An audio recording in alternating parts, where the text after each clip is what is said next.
देवं कंसचाणूरमर्दनम् देवकी परमानन्दम् कृष्णं वन्दे जगद्गुरुम् देवकी परमानन्दम् कृष्णं वन्दे जगद्गुरुम्।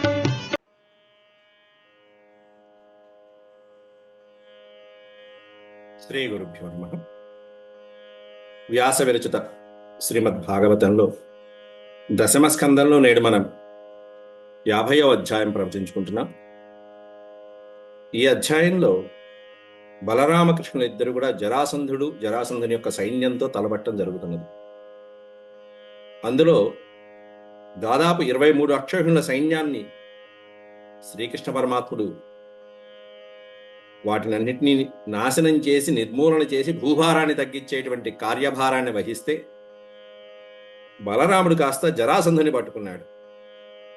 ఎంత అద్భుతమైనటువంటి యుద్ధం చేశారు ఇద్దరు కూడా. ఆ యుద్ధాన్ని వర్ణిస్తున్నారు ఇప్పుడు వ్యాసులు వారు. అవి శ్లోకాలలో ఎలా ఉంది, జరాసంధుడు అనేక మంది రాజుల్ని జయించినటువంటి జరాసంధుడు ఏ విధంగా ఈ అవతార పురుషులకి వశమైపోయాడు అనేటువంటిది కూడా చూద్దాం. ముందుగా భగవత్స్మరణ చేసుకుని ప్రారంభించుకున్నాం. శుక్లాంబరధరం విష్ణుం శశివర్ణం చతుర్భుజం ప్రసన్నవదనం ధ్యాయేత్ సర్వవిఘ్నోపశాంతయే. వ్యాసం వసిష్ఠనప్తారం శక్తేః పౌత్రమకల్మషం పరాశరాత్మజం వందే సుఖతాతం తపోనిధిం. వ్యాసాయ విష్ణురూపాయ వ్యాసరూపాయ విష్ణవే నమో వై బ్రహ్మనిధయే వాసిష్ఠాయ నమో నమః. నారాయణం నమస్కృత్య నరం చైవ నరోత్తమం దేవీం సరస్వతీం వ్యాసం తతో జయముదీరయేత్.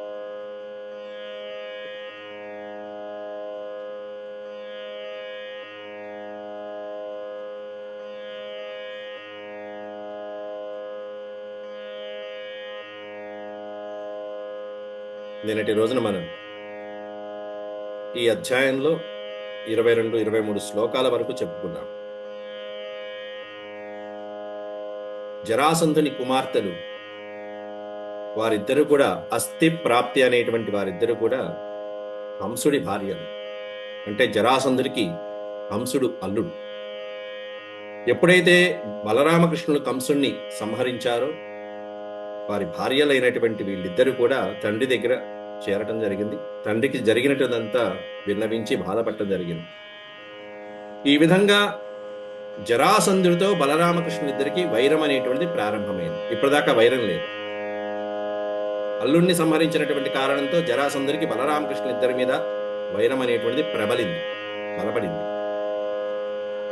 దాంతో 23 అక్షౌహిణుల సైన్యాన్ని తీసుకుని మొత్తం మధురని ఆక్రమించండి అని చెప్పి ఆ సైన్య సమేతుడే జరాసంధుడే స్వయంగా వచ్చాడు యుద్ధానికి. ఆక్రమించబడినటువంటి మధురా నగరంలో గోపాలకులందరూ భయపడుతూ ఉంటే అప్పుడు శ్రీకృష్ణ పరమాత్ముడు మనసులో జరాసంధుడు అతని యొక్క సైన్యాన్ని నిర్వీర్యం చేయాలనేటువంటి సంకల్పించుకోగానే ఆకాశం నుంచి దివ్యలోకం నుంచి అద్భుతమైనటువంటి దివ్యమైన రథాలు ఆయుధాలు అన్నీ వచ్చేసాయి. పరమాత్ముడేమన్నా బలరాముడితో అన్నా, మన అవతారానికి ఇప్పుడు సాఫల్యం అనేటువంటిది రాబోతున్నది, చేతి నిండా పనిపడింది, ప్రారంభిద్దామని చెప్పి ఆ రథాన్ని అధిరోహించమన్నాడు. ఆ బలరాముడు కాస్త రథాన్ని అధిరోహించి చక్కగా హలాయుధాన్ని ధరించి తనకి అద్భుతమైనటువంటి ఆయుధాలన్నీ కూడా ఏవైతే ఉన్నాయో అవన్నీ ధరించాడు. యుద్ధరంగానికి వెళ్ళారు. వెళ్ళిన తర్వాత యుద్ధరంగంలో జరాసంధుడు కాస్త కృష్ణ పరమాత్ముడిని చూసి, నేను నీతో యుద్ధం చేయను పో అన్నాడు. నత్వయా యోద్ధుమిచ్ఛామి బాలకే నైవ లజ్జయా. నేను నీతో ఏ యుద్ధం చేస్తానా, నువ్వు బాలుడివి, చిన్నపిల్లాడివి. ఇగో ఈ బలరాముడు ఉన్నాడు, ఇతనితో చేస్తాడే. బలరాముడికి కృష్ణుడికి ఎంత వయసు తేడా ఉందండి. కాబట్టి నీతో యుద్ధం చేయను. ఉన్న వాళ్ళలో పెద్దవాడు ఆ బలరాముడే కాబట్టి బలరాముడితో యుద్ధం చేస్తాను. నత్వయా యోద్ధుమిచ్ఛామి బాలేన ఏకేన లజ్జయా. నీతో యుద్ధం చేస్తే మా మా వాళ్ళు నన్నే నిందిస్తారయ్యా. బాలుడవీవు, నీవు బాలుడివి, బాలుడవీవు కృష్ణ బలభద్రుని పంపు రణంబు చేయ. నీ సోదరుడైనటువంటి బలభద్రుని పంపించు రణం చేయడానికి. బాలుడవీవు కృష్ణ బలభద్రుని పంపు రణంబు చేయ. గోపాలక బాలుడ, గోపాలక బాలుతోడ జనపాల శిఖామణి అయిన మాగదుండాలము చేసెనంచు. ఆ గోపాల బాలకుడితో మగధ దేశాధీశుడైనటువంటి అంతటి జరాసంధుడు, ఇంతమంది రాజులు జయించినటువంటి జరాసంధుడు చిన్న పిల్లవాడితో యుద్ధం చేశాడు, గోపాలుడితో యుద్ధం చేశాడు అనేటువంటి అవఖ్యాతి నాకు వస్తుంది. గోపాల బాలుతోడ జనపాల శిఖామణి అయిన మాగదుండాలము చేసెనంచు. జనులాడెడి మాటకు సిగ్గు పుట్టెడించాలు. చాలు దొలచుందొలంగు, చాలు చాలు నువ్వు వెళ్ళు, ఇంకా వెళ్ళు, చాలు పక్కకి వెళ్ళు, నాకు సిగ్గొస్తుంది నీతో యుద్ధం చేయడానికి అంటూ జరాసంధుడు నోరు పారేసుకున్నాడు. దివ్య శరజాలురం మమ్ము జయింపవచ్చునే. అనేకమైనటువంటి దివ్యాయుధాలతో ఈ విధంగా అమోఘమైనటువంటి శరాలు, కరవాలాలు ఇవన్నీ తెలిసినటువంటి వాళ్ళం, ఎన్నో ఆయుధాలు కలిగినటువంటి వాళ్ళం మేము, మాతో యుద్ధం చేయడానికి నువ్వు వస్తావా? మమ్మల్ని గెలవటానికే నీ తరం కాదు అంటూ జరాసంధుడు కాస్త కృష్ణుని నువ్వు వెళ్ళి మీ అన్నయ్యని పంపించు అంటున్నాడు. బలభద్రుని పంపు రణంబు చేయ అంటూ అద్భుతంగా వర్ణించారు పోతనామాచ్యుడు గారు. చివరికి నీ మాటలు నేను లెక్క చేసేది ఏమిటన్నారు. ఇద్దరు శుభ్రంగా అటొకళ్ళు ఇటొకళ్ళు చెరొక రథం వస్తున్నటువంటి 23 అక్షౌహిణుల్ని కూడా మొత్తం అంతా కూడా నేలమట్టం చేయడానికి సంకల్పించుకున్నారు. భగవత్ స్వరూపులైనటువంటి ఆయుధాలు తీసుకున్నారు. ఆ ఆయుధాలతో యుద్ధం చేయడం ప్రారంభిస్తున్నారు. గృహ్ణన్ నిషంగాదథ సందదచ్చరాన్ వికృష్యముంచన్ సిత బాణపూగాన్ నిఘ్నన్ రథాన్ కుంజరవాజిపత్తీన్ నిరంతరం యద్వదలాత చక్రం. ఓ అలాత చక్రం తిరుగుతున్నట్టుగా, గిర్రం తిరుగుతున్నట్టుగానే ఆ ధనస్సు పట్టుకుని కృష్ణ పరమాత్ముడు చుట్టూతో తిరుగుతూ తిరుగుతూ తిరుగుతూ తన ఒక్కన ఉన్నటువంటి వాళ్ళందరినీ, వస్తున్నటువంటి వీరుల్ని, గజ అశ్వ రథ కాల్బలాన్ని మొత్తం అంతా సర్వనాశనం చేసేస్తున్నాడు. అక్షౌహిణి సైన్యాన్నంతా మొత్తం నాశనం చేసి భూభారాన్ని తగ్గించే పనిలో పడ్డాడు. అవిశ్రాంతంగా పోరాడుతున్నాడు. గృహ్ణన్ నిషంగాత్, నిషంగము అమ్ములు బదిలించి ఒక్కసారిగా ఆ బాణాలు తీస్తున్నాడు. నిషంగాత్ అద సంధదచ్చరాన్, శరములని సంధిస్తున్నాడు. సంధదత్ శరాన్, ఆ అమ్ముల బదులోంచి తీసినటువంటి బాణాన్ని సంధించి ఆ ధనస్సుకి సంధించి ఒక్కసారిగా వికృష్య ముంచన్, బాగా ఆకృష్య వికృష్య ముంచన్, ఆ చెవులు దాకా ఆ వింటి నారిని బాగా లాగి కొడుతుంటే, ఒక్కొక్క బాణము కొడుతుంటే సిత బాణపూగాన్, ఎట్లాంటి బాణాలు వెళ్తున్నాయి. సిత తెల్లనైనటువంటి బాణపూగాన్, ఆ కంకపక్షీకల చేత చేయబడినటువంటి అద్భుతమైనటువంటి తెల్లటి బాణాలు, వాడి వాడి అయినటువంటి వేడి వేడి బాణాలు వదులుతూ ఉంటే ముంచన్ నిఘ్నన్ రథాన్ కుంజరవాజిపత్తీన్. నిఘ్నన్ అంటే సంహరిస్తూ, ఆ యుద్ధ రంగంలో, కథన రంగంలో యుద్ధం చేయడానికి ఆతృతగా వస్తున్నటువంటి ఆ జరాసంధుడు యొక్క సైన్యాన్ని అంతటిని కూడా రథ కుంజర వాజిపత్తీన్ అంటే చతురంగ బలాలు ఏవైతే ఉంటాయో వాటినన్నిటిని, రథాలని, గజబలాన్ని, అశ్వబలాన్ని, కాల్బలాన్ని, వీటన్నిటిని నిరంతరం యద్వదలాత చక్రం, అలాత చక్రం యత్వత్, ఏ విధంగా అయితే ఆ బండి చక్రం అలా అలా తిరుగుతూ ఉంటుందో అట్లా కృష్ణ పరమాత్ముడు తన చుట్టుపక్కల ఉన్నటువంటి సైన్యంతో అలా యుద్ధం చేసేస్తున్నాడు. ఆ బాణం తీసుకుని కొడుతున్నాడు.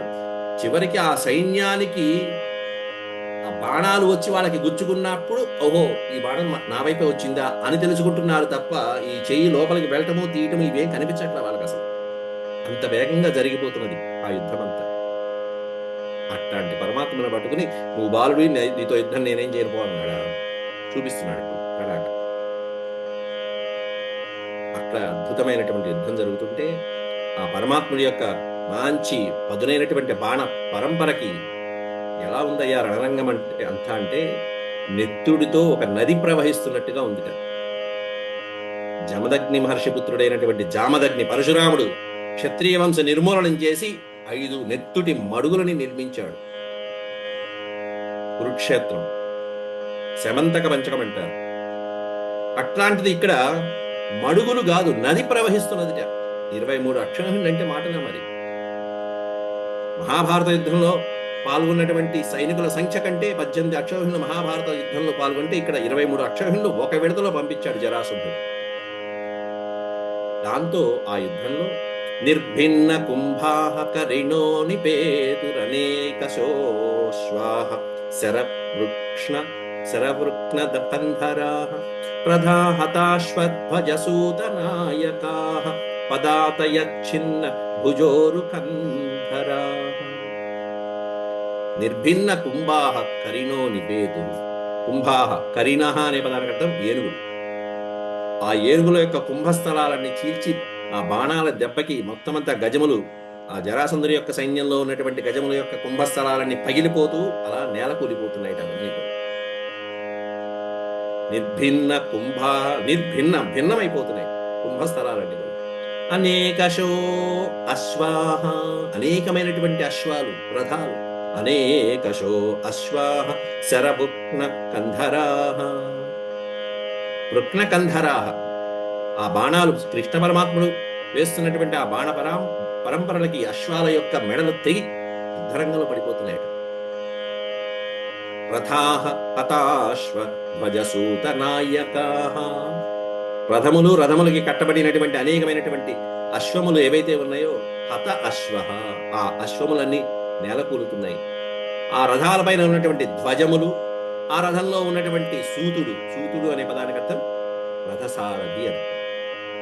ఆ నాయకుడిగా వ్యవహరిస్తున్నటువంటి, రథానికి నాయకుడిగా ఉన్నటువంటి రథసారథులు ఎవరైతే ఉంటారో, సూత నాయకులు ఎవరైతే ఉంటారో, ఆ రథసారథులు అందరూ నేలకూలుతున్నారు. రథసారథులు, ధ్వజములు, పతాకాలు, ఆ అశ్వాలు, రథాలు అన్నీ నాశనమైపోతున్నాయి శర పరంపరలకి. అట్లా గజబలమేమిటి, రథబలమేమిటి, అశ్వబలమేమిటి, పదాతయ చిన్న భుజోరు కంధరా. ఇక పదాతి దళం ఉంటుంది, సైనికులు, కాల్బలం. ఆ పదాతుల యొక్క చిన్న భుజ ఊరు కంధరా. ఇక వాళ్ళకి ఒక అవయవం ఊడిపోతే ఇంకో అవయవం, ఏదో కాలుంటే మెడ లేదు, మెడ ఉంటే తల లేదు, అన్నీ ఉంటే మొండెం లేదు అన్నట్టుగా ఉన్న పరిస్థితి. తలాతోక లేకుండా ఉన్నాయి వాళ్ళ పరిస్థితులు. ఈ శర పరంపరలకి చిన్న అంటే ఛిద్రమైపోయినటువంటి వాళ్ళ యొక్క భుజాలు తెగిపడిపోతున్నాయి. ఇదిగో బాణం వేస్తున్నా అని అలా చేయెత్తినటువంటి వాటి కాస్త భుజం కట్టయిపోతుంది, నరికి పారేస్తున్నాయి ఆ బాణాలు. కృష్ణ పరంపర భుజ ఊరు. ఇంకేముంది, ఇదిగో పరిగెత్తి యుద్ధం చేస్తున్నా అని పరిగెత్తబోతుంటే ఆ బాణాలు వస్తున్నాయి, ఆ పరిగెడుతున్నటువంటి కాళ్ళని తెగ నరుగుతున్నాయి. ఊరువులు తొడలు లేకుండా ఏం పరిగెడతాడు, ఇంకా తలకాయలు లేచిపోతున్నాయి ఒక్కొక్కడికి. ఆ విధంగా పదాతి దళము గాని ఈ చతురంగ సైన్యములన్నీ కూడా చిన్న భిన్నమైపోతున్నాయి పరమాత్ముడి యొక్క శర పరంపరలతో.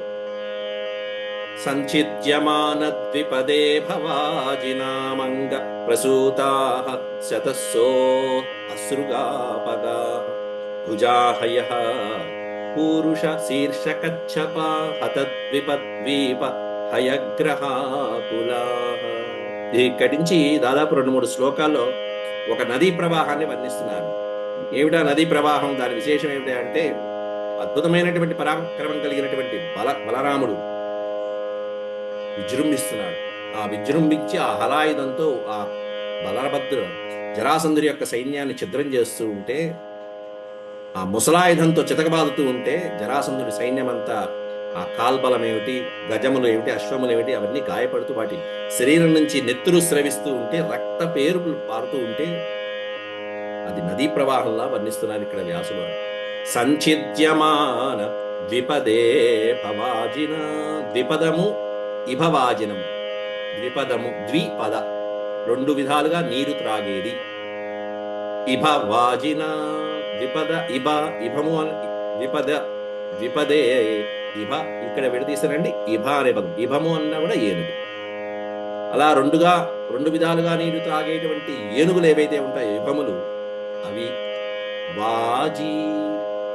వాజినాం అంగప్రసూతాః. వాజి అంటే అశ్వములు. అలా గజములు గాని అశ్వములు గాని ఇవన్నీ కూడా వాటి నుండి ప్రసూతాః శతసో అశ్రుగాపగాః. వాటి నుంచి ప్రసరిస్తున్నటువంటి భయంకరమైనటువంటి ఆ నెత్తురు, వస్తున్నటువంటి నెత్తురు ఎన్ని ఏనుగులు, లెక్కలేనటువంటి ఏనుగులు, లక్షల ఏనుగులు నేల పాలైపోయినాయి. జీవరాశంతా నశించిపోతున్నది. ఆ రాక్షసులతో పాటు ఉన్నటువంటి ఈ ప్రాణుల్లో కూడా రాక్షసావేశం కలిగి విజృంభిస్తున్నాయా అన్నట్టుగా ఉంటే వాటిని కూడా నాశనం చేస్తున్నారు, భూభారాన్ని తగ్గిస్తున్నారు. అట్లా రక్త పేర్లు పారుతూ ఉంటే ఆ నదీ ప్రవాహం తలపిస్తున్నదని చెప్పి వర్ణిస్తూ ఆ శత్రువుల యొక్క భుజాలు ఎట్లా ఉన్నాయంటే భుజా అయః పూరుష శీర్ష కచ్చపాహ. మరి ఆ నెత్తురు ఒక నదిలా ప్రవహిస్తూ ఉంటే, నది అన్నప్పుడు ఏమేమి ఉంటాయి అక్కడ? జలములు ఉంటాయి, అలలు ఉంటాయి, సుడులు ఉంటాయి, తరంగాలు మొదలైనటువంటి నురుగలు ఉంటాయి. అలాగే నదీ తీరంలో అనేకమైనటువంటి రాళ్ళు, రప్పలు, కంకరలు మొదలైనటువంటివన్నీ ఉంటాయి. అలాగే ఒక్కొక్క సందర్భాల్లో చక్కగా ముత్యాలు, రత్నాలు, మణులు కూడా ఉంటాయి. ఒక్కోసారి సాగర తీరంలో అన్నట్టుగా అనేకమైనటువంటివన్నీ దొరుకుతాయి. అలాగే సముద్రం అయితే దాంట్లో అతి భయంకరమైనటువంటి జల జంతువులు కూడా ఉంటాయి. అట్లా ప్రవహిస్తున్నటువంటి ఆ నెత్తుడి మడుగులలో, ఆ సముద్రంలో భుజా హయాహ, శత్రుసేనల యొక్క భుజములు అనేటువంటివి ఎలా ఉన్నాయంటే సర్పముల వలె ఉన్నాయట. భుజా హయః, ఆ శత్రువుల భుజాలు, తెగిపడినటువంటి శత్రువుల భుజాలు ఎలా ఉన్నాయంటే భయంకరమైనటువంటి సర్పాల్లాగా ఉన్నాయట. ఆ సముద్రాల్లో, నదుల్లో, జలాల్లో అలా తిరుగుతూ ఉండేటువంటి పాతాళ లోకానికి వెళ్ళేటువంటి సర్పాల అన్నట్టుగా ఉన్నాయి అవన్నీ కూడా. వీళ్ళందరూ పాతాళానికి వెళ్ళే బ్యాచే. అలాగే పురుష శీర్ష కచ్చపాహ, తెగిపడినటువంటి యోధుల యొక్క శిరస్సులు కలిగినటువంటి కచ్చపముల వలె కలిగినటువంటి జలాశయాలటవన్నీ. ఆ నెత్తురు మడికి ఎలాంటిదయ్యా అంటే దాంట్లో తాబేళ్లు ఉన్నాయట. ఏం తాబేళ్ళు అంటే తెగిపడినటువంటి వీరుల యొక్క, జరాసంధుడి సైనికుల యొక్క తలకాయలు కలిగినటువంటి తాబేళ్లు. ఆ తాబేళ్లను శిరస్సులతో పోల్చాడు. తెగిపడిపోయినటువంటి శిరస్సులన్నీ తాబేళ్లుగా ఉన్నాయి. హత ద్విప, సంహరించబడినటువంటి ఏనుగులు. హత ద్విప ద్వీప హయగ్రాహ గ్రహాకుల. హతద్వీప ద్వీపం, హతద్వీపము అంటేనేమన్నా సంహరించబడినటువంటి ఏనుగులు. ఆ ఏనుగుల యొక్క కుంభస్థలాలు, వాటి యొక్క అవశేషాలు, వాటి యొక్క ఆకారాలు ఎత్తుగా ఎలా ఉన్నాయంటే ఆ నదీ ప్రవాహంలోనూ, ఆ సముద్రం మధ్యలోనూ పెద్ద కొండ గుట్టలు ఎలా అయితే ఉంటాయో అలా ఓ ద్వీపం మాదిరి ఉన్నాయట ఆ ఏనుగుల కుప్పలు. ఒక ఏనుగు కాదు, ఏనుగుల కుప్పలు కుప్పలు కుప్పలు కుప్పలు, రాసులు. ఆ రాసులన్నీ ఎలా ఉన్నాయంటే ఓ నెత్తురు మడుగులో మధ్యలో ఉన్నటువంటి ఒక ద్వీపం. నెత్తురు మడుగు అనేటువంటి నదిలోనూ సముద్రంలోనూ ఉన్నటువంటి పెద్ద కొండరాళ్ల సమూహంలాగా ఉన్నాయి ఆ సంహరించబడినటువంటి ఏనుగులన్నీ కూడా. హత ద్వీప, అలా వర్ణించుకుంటూ వెళ్తున్నారు ఒకసారిగా. ఆ గజములు ఏమన్నా ద్వీపాల్లాగా ఉంటే, ఇక హయగ్రహాకులా, అశ్వములు ఎలా ఉన్నాయంటే సంహరించబడినటువంటి హత హయః, సంహరించబడినటువంటి అశ్వాలు, రథాలకి పుంచబడినటువంటి అశ్వాలన్నీ కూడా ఎలా ఉన్నాయంటే ఈ రక్తం అనేటువంటి జలాశయంలో తిరుగుతున్నటువంటి గ్రహాకులా, ముసళ్ళ గుంపులాగా ఉన్నాయి. అలా తిరుగుతున్నటువంటి పడిపోయి నెత్తురు, జలమయమైపోయినటువంటి నెత్తురుతో కూడుకున్నటువంటి అన్ని కూడా ముసళ్ళతో పోల్చారు వ్యాసులు. కరోరు మీనా నరకేశ శైవల ధనుస్తరంగాయుధ గుల్మ సంకులాః అచ్చూరికావర్త భయానక మహామణి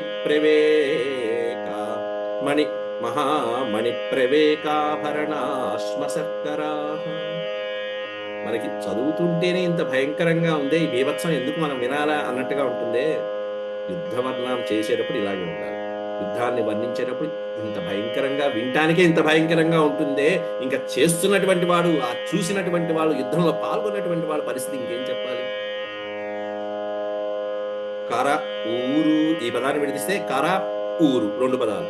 కరోరు మీనాహ, ఆ యోధుల యొక్క తెగిపడిపోయినటువంటి చేతులు, భుజాలు, ఊరువులు, తొడలు, కాళ్ళు, పాదాలు, మొండాలు ఇవన్నీ కూడా ఎలా ఉన్నాయంటే ఆ నెత్తుడి ప్రవాహంలో మీనముల వలె ఉన్నాయట, చేపల్లాగా ఉన్నాయట. నరకేశ శైవలాహ, అలాగే వాళ్ళ యొక్క కేశములు మొదలైనటువంటివి ఏవైతే ఉంటాయో అవన్నీ కూడా తెగిపడిపోయినటువంటి వారి యొక్క శిరస్సుల పైన ఉన్నటువంటి కేశములు మొదలైనటువంటివన్నీ కూడా ఓ పెద్ద పెద్ద జుట్లు కలిగినటువంటి వాళ్ళందరూ కూడా రాజులు కిరీటాలు పెట్టుకుంటారు. ఆ కిరీటాల్లో విపరీతంగా ఉంటుంది. ఆడవాళ్ళు ఏ విధంగా అయితే శిరోజాలను పోషిస్తూ ఉంటారో అలాగే రాజులు కూడా శిరోజాలను పోషిస్తూ ఉంటారు. వాటిని చక్కగా కిరీటంలో పెట్టుకుని దానికి చక్కగా అలంకారాలు కూడా చేసుకుంటూ ఉంటారు రాజులు పూర్వకాలంలో. అట్లాంటి తెగిపడిపోయినటువంటి వారి యొక్క శిరోజాలు ఆ శిరస్సు పైన ఉండేటువంటివన్నీ కూడా ఈ నెత్తుటి మడుగులో ఎలా కనిపిస్తున్నాయంటే అలా అలా నెత్తుట్లో అలా తేలుతున్నాయట ఆ జుట్టు. ఆ తేలుతున్నవన్నీ ఎలా ఉంటాయంటే ప్రవాహంలో అలా కింద తేలియాడేటువంటి నాచులాగా ఉంది, పాచిలాగా అలా కనిపిస్తుంది. ధనుస్తరంగాయుధ గుల్మ సంకులా. ఆ తరంగాల మధ్యలో ఈ వీళ్ళు ఎప్పుడైతే యోధులు సంహరించబడిన వాటి యొక్క ఆయుధాలు ఏవైతే ఉంటాయో, ధనస్సులు మొదలైనటువంటివన్నీ, ఆయుధాలు మొదలైనటువంటివన్నీ కూడా ఆ ధనస్సులు అనేటువంటివి తరంగాలుగా ఉన్నాయి. ధనుస్తరంగా అలా వెళ్తున్నాయి ఆ తరంగాలు. ఆ ధనస్సులు ఆ రక్త ప్రవాహంలో కొట్టుకుపోతున్నాయి. ధనస్సులన్నీ కూడా ఎలా ఉన్నాయంటే తరంగాల వలె ఉన్నాయి. అలా అలా ఆ ఆకారం కూడా అలాగే ఉంటుంది.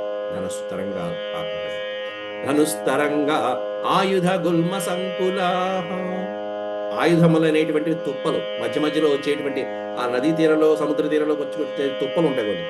అట్లాంటివన్నీ ఆయుధాలు లాగా పోల్చాడు. ఆయుధాలన్నీ తుప్పలతో పోల్చాడు. అచ్చూరికావర్త భయానక. అచ్చూరిక ఆవర్తనం. ఆవర్తము అనే సుడిగుండాలు. ఆ సుడిగుండాలు కూడా వస్తూ ఉంటాయి. ఎక్కడ ఉన్నాయి? అచ్చూరి. ఆ రథాలకి సంబంధించినటువంటి రథాలు, రథ గుర్రాలు మొదలైనటువంటివన్నీ, సారథి ఇవన్నీ మరణించిన తర్వాత రథాలు కూడా ఆ బాణాల దెబ్బకి ముక్కలైపోతూ ఉంటే, కృష్ణుడు యొక్క దెబ్బలకి బలరాముడు కొడుతున్నటువంటి ఆ హలాయుధంతో కొడుతున్నప్పుడు రథాలు ఏమిటి ముక్కలైపోతుంటే, ఆ రథంకు ఉన్నటువంటి చక్రాలు, ఆ చక్రాలు అలా ఆ ప్రవాహంలో తేలుతూ ఉంటే అవన్నీ ఎలా ఉన్నాయంటే సుడిగుండాలు కడిగినటువంటి నదిలాగా ఉన్నది. అనేక సుడిగుండాలతో ఉన్నటువంటి ఓ సముద్రంలా ప్రవాహంలా కనిపిస్తున్నాయి. ఒక రథం కాదు, ఒక చక్రం కాదు, అనేక చక్రాలు, అనేక సుడిలతో ఆవర్తనం అంటారు దాన్ని. అచ్చూరికావర్త. అట్లా భయంకరంగా ఉంది ఆ ప్రవాహం అంతా కూడా. మహామణి ప్రవేకాభరణాశ్మ శర్కరా. అంతేకాకుండా మణులు కూడా ఉన్నాయిట, అద్భుతమైనటువంటి మణులు. ఎందుకంటే అమూల్యమైనటువంటి మణులు, ఆభరణాలు మొదలైనటువంటివన్నీ వీళ్ళు ధరించి యుద్ధం చేశారు. యుద్ధానికి వచ్చినటువంటి వాళ్ళందరూ ఏదో కవచాలు పెట్టుకోవడమే కాదు, అద్భుతమైనటువంటి ఆభరణాలు, వాళ్ళ కంఠాభరణాలు, రాజలాంఛనాలు ఏవైతే ఉంటాయో, ఉంగరాలు, అవి కూడా ధరించి వచ్చినటువంటి వాళ్ళు. ఎప్పుడైతే ఈ శరీర భాగాల నుంచి అవన్నీ విడిపోయి కింద పడ్డాయో, యుద్ధం చేస్తున్నప్పుడు ఉంటాయి అవన్నీ, అవి పెట్టుకుని యుద్ధం చేస్తారు. మెడతగిపోయినప్పుడు ఈ మధ్యలో ఇంకా హారమే ఉంటుంది. అనేక మంది, వేలాది, కోట్లాది ఈ విధమైనటువంటి బంగారు ఆభరణాలు, ఆయుధాలు, మణులు, వజ్రాలు ఇవన్నీ కూడా ఆ నదిలో అలా ప్రవహిస్తూ ఉంటే ఆ ఆభరణాలు అవన్నీ కూడా అద్భుతమైనటువంటి ఆభరణాలే శిలలుగా, అద్భుతమైనటువంటి ఏదో రత్నాకరుడు అంటారు సముద్రం. రత్నములకి నిలయుడు కాబట్టి రత్నాకరుడు. అట్లాంటి రత్నాకరుడు ఇదిగో ఇక్కడ ఉన్నది, అటువంటి సముద్రమే ఇక్కడ ప్రవహిస్తున్నది, ఆ రత్నాలన్నీ ఇక్కడ ఉన్నాయా అన్నట్టుగా ఉన్నది. ఈ నెత్తురు అనేటువంటి సముద్రము ఈ విధంగా వర్ణించుకుంటూ వెళ్తున్నారు. అంటే ఈ రత్నాలు, ఈ మణులు వాళ్ళు ధరించినటువంటివన్నీ ఎలా ఉన్నాయంటే తీరంలో ఉన్నటువంటి చక్కటి శిలలు, అనేకమైనటువంటి కంకర గుట్టలు అంటారే, పెద్ద పెద్ద మన గంగానది తీరానికి వెళ్తూ ఉంటే చక్కగా గుండ్రంగా ఉంటాయి రాళ్ళన్నీ కూడా గుట్టలుగా. వాటిని దాడుకుంటూ మనం తీరం నుంచి చక్కగా నది స్నానానికి వెళ్తూ ఉంటాం. ఆ తీరంలో ఉన్నటువంటి రాళ్లలాగా అవన్నీ కొట్టుకొస్తున్నాయి. ఆ రాళ్ళన్నీ కూడా అవన్నీ వజ్రాలు, మణులు. అట్లా ఉన్నది ఆ సముద్రం అంతా అల్లకల్లోలంగా. ఇట్లా యుద్ధ రంగంలో అనేకమైనటువంటి దృశ్యాలన్నీ కూడా ఎలా ఉన్నాయంటే ప్రవర్తిత భీరుభయావహామృదే మనస్వినాం హర్షకరీ పరస్పరం. ప్రవర్తిత భీరుభయావహామృదే మనస్వినాం హర్షకరీ పరస్పరం. వినిఘ్నతారీన్ ముసలేన దుర్మదాన్ సంకర్షణేన పరిమేయ తేజసా. ఎలా ఉంది యుద్ధరంగం అంటే భీరు అంటే పిరికివాడు అని అర్థం. పిరికి వాళ్ళకేమన్నా భయాన్ని కలిగించేట్టుగా ఉంటాయి. అమ్మో ఇంకెప్పుడు వీళ్ళతో పెట్టుకోకూడదు, అమ్మో యుద్ధం అంటే ఇట్లా ఉంటుందా అని వణికిపోయి ఇక పారిపోలేక చివరికి యుద్ధరంగంలో శిరస్సులు, శరీరాలు, ప్రాణాలు అర్పిస్తున్నటువంటి వీరుల్ని యుద్ధరంగంలో చూస్తున్నాం. వాడి కళ్ళ ముందే వందలాది మంది అలా చనిపోతుంటే వీడికి ఏమవుతుంది? కళ్ళ ముందు అంతమంది చనిపోతే వీడి పరిస్థితి ఎట్లా ఉంటుంది ఇంకా? కాబట్టి పిరికి వాళ్ళకేమన్నా భయావహ ప్రవర్తిత, భయాన్ని కలిగిస్తూ ఉన్నట్లే ఈ మహాభయంకరమైనటువంటి సంగ్రామం. మనస్వినాం హర్షకరీ పరస్పరం. మనస్వినాం వీరులైనటువంటి వాళ్ళకి, శూరులైనటువంటి వాళ్ళకి, అద్భుతమైనటువంటి ఈ బలరాముడు మొదలైనటువంటి వీరులైనటువంటి వాళ్ళకి హర్షకరి పరమానందంగా ఉందిట. చేతి నిండా పని దొరికిందే మనకి అన్నట్టుగా ఉందిట. ఆనందంగా ఉంది యుద్ధ వీరులు. ఇంకొంతమంది వీరులు వాళ్ళల్లో కూడా ఉన్నారు. సంహరించబడితే ఇలాంటి యుద్ధంలో మనం సంహరించబడాలి అని చెప్పన్నట్టుగా పరమాత్ముడి చేతిలో మరణించడానికి సిద్ధంగా వచ్చినటువంటి వాడు కూడా ఉంటారు అదృష్టవంతుడు. పరస్పరం వినిఘ్నతారీన్ ముసలేన దుర్మదాన్ సంకర్షణేన పరిమేయ తేజస. సంకర్షణుడు బలరాముడు ఆ విధంగా తన యొక్క అద్భుతమైనటువంటి ఆ ఆయుధంతో వినిఘ్నత అరీన్. అరీన్ అంటే శత్రువు. ఆ శత్రువుల్ని ఒక్కసారిగా భయంకరంగా ఈ జరాసంధుడు పంపించినటువంటి 23 అక్షౌహిణుల సైన్యాన్ని కూడా ఇటు బలరాముడు అటు శ్రీకృష్ణుడు వాళ్ళందరినీ కూడా చిన్న భిన్నం చేస్తూ వాళ్ళని సంహరిస్తూ ఉంటే ముసలేన, ఆ ముసలంతో పట్టుకున్నటువంటి హలంతో ఆయుధంతో మదించినటువంటి వాళ్ళు దుర్మదాన్ యుద్ధమదాంతులు వాళ్ళందరూ కూడా. అంటే యుద్ధమనందు విపరీతమైనటువంటి ఆసక్తి కలిగి, ఆసక్తి కూడా అనగాడు ఖండూతి, దురద, యుద్ధ దురద. యుద్ధం చేస్తామంటూ రాక్షసుడి పక్షాన ఉండి అలా పరిగెత్తుకుంటూ వచ్చి యుద్ధం చేసి యుద్ధ భూమిలో అలా ప్రాణాలు అర్పించినటువంటి వాళ్ళందరినీ కూడా, యుద్ధ మదాంధులందరినీ కూడా హతమార్చేశారు వీరిద్దరు కూడా. బలం తదంగార్ణవ దుర్గ భైరవం దురంత పారం మగధేంద్ర పాలితం క్షయం ప్రణీతం వసుదేవ పుత్రయోర్విక్రీడితం తజ్జగదీశయో పరం. ఇంత భయంకరమైనటువంటి సంగ్రామమే మహాభారత యుద్ధం 18 అక్షౌహిణుల సైన్యం యుద్ధం చేస్తే ఇక్కడ 23 అక్షౌహిణుల సైన్యాన్ని ఇంత తక్కువ వర్ణనలో పూర్తి చేసేశాడు వ్యాసుడు.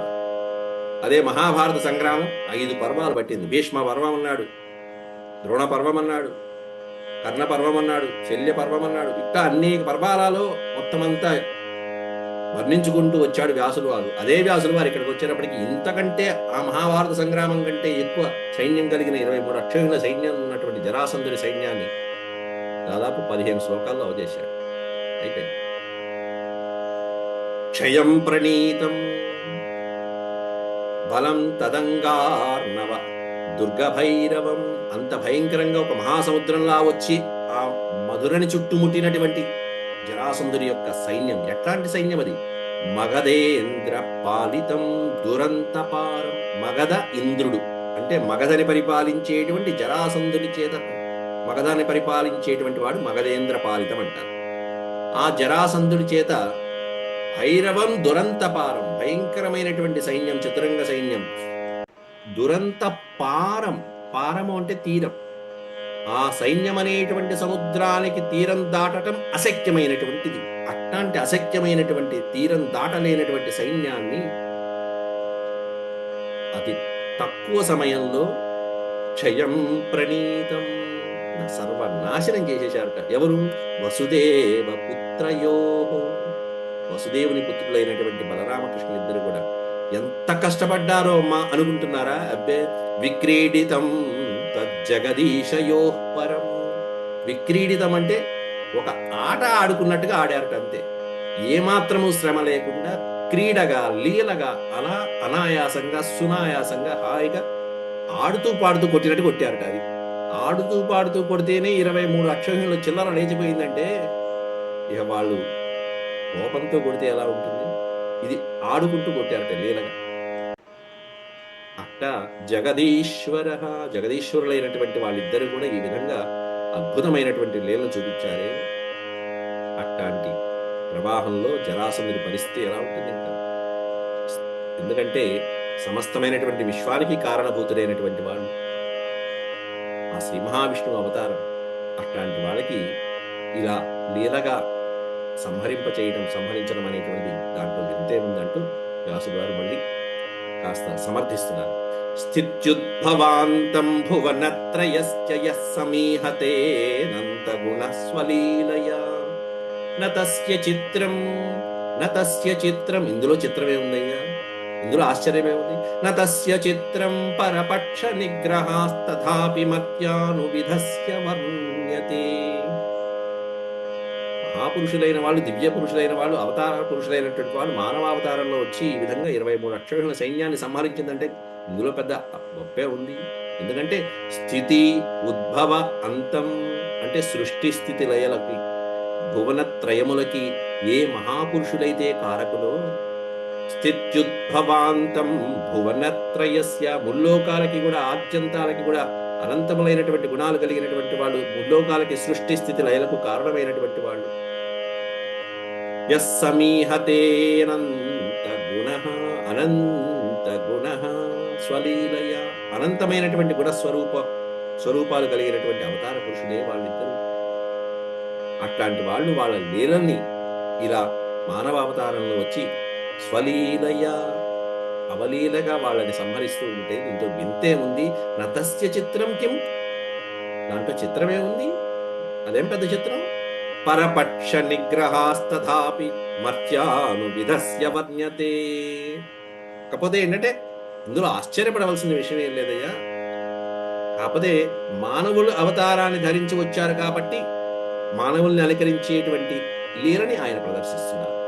లేకపోతే ఇంతసేపు ఆయనకి ఒక చక్రాయుధం చాలు కదా, అక్కడే ఉండి సిరిగించక్కడం అన్నట్టుగా, అమ్మవారు అన్నట్టుగా ఎందుకయ్యా కొట్టేయచ్చు కదా చక్రాయుధంతో అన్నట్టుగా,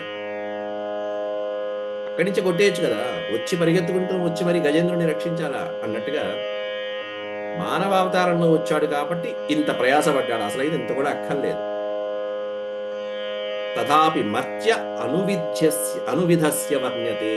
మానవ అవతారంలో వచ్చారు కాబట్టి ఈ మాత్రం ఈ విధంగా చేశారయ్యా, బలాన్ని ప్రదర్శిస్తూ అద్భుతంగా. శ్రీరామచంద్రుడు అంతే, 14,000 మంది సైన్యాన్ని ఆ అరణ్యంలో 2 ఘడియల్లో ఒక్కసారిగా రాముడు ఒక్కడే సంహరించడం జరిగింది. అట్లా మహాపురుషులైనటువంటి వాళ్ళు ఈ విధంగా దుష్ట శిక్షణ చేయడంలో ఆరితేరినటువంటి వాళ్ళు. ఇక్కడ 23 అక్షౌహిణుల సైన్యం కొన్ని గంటల్లో అయిపోయింది. జగ్రాహ విరధం రామో జరాసంధం మహాబలం హతానీకావశిష్టాసుం సింహమివోజస. ఈ విధంగా యుద్ధం జరుగుతూ ఉంటే ఓ పక్కన జరాసంధుడి యొక్క సైన్యం అంతా సంహరించబడిపోయింది. బలరాముడు అద్భుతమైనటువంటి పరాక్రమంతో జరాసంధుడిని కాస్త విరధుణ్ణి చేశాడు. జగ్రాహ విరధం. విరధం అంటే రథము నుంచి కింద పడేయడం, రథము లేని వాడిగా చేయడం విరధుడు. అంటే బలరాముడు కాస్త హలాయుధంతో జరాసంధుడు ధరించినటువంటి రథాన్ని ముక్కలు చేశాడు. ఇంకో రథం ఎక్కాడు, ఇంకో రథాన్ని ముక్కలు చేశాడు. విరధుడు అయిపోయాడు జరాసంధుడు చివరికి. రథం లేనటువంటి వాడయ్యాక ఆ రాముడు జరాసంధం మహాబలవంతుడైనటువంటి జరాసంధుని హతానీకావశిష్టాసుం. హతానీక అవశిష్టాలు అంటే ఆ జరాసంధుడి యొక్క సైన్యాన్నంతా కూడా రూపుమాపేసి అతన్ని రథాన్ని శిథిలం చేసి నాశనం చేసి ఆ సైన్యాన్నంతా హతమార్చి ఆ తర్వాత మగధరాజు యొక్క పరిస్థితి ప్రాణమాత్రావశిష్ఠుడై ఉన్నాడు ప్రస్తుతం.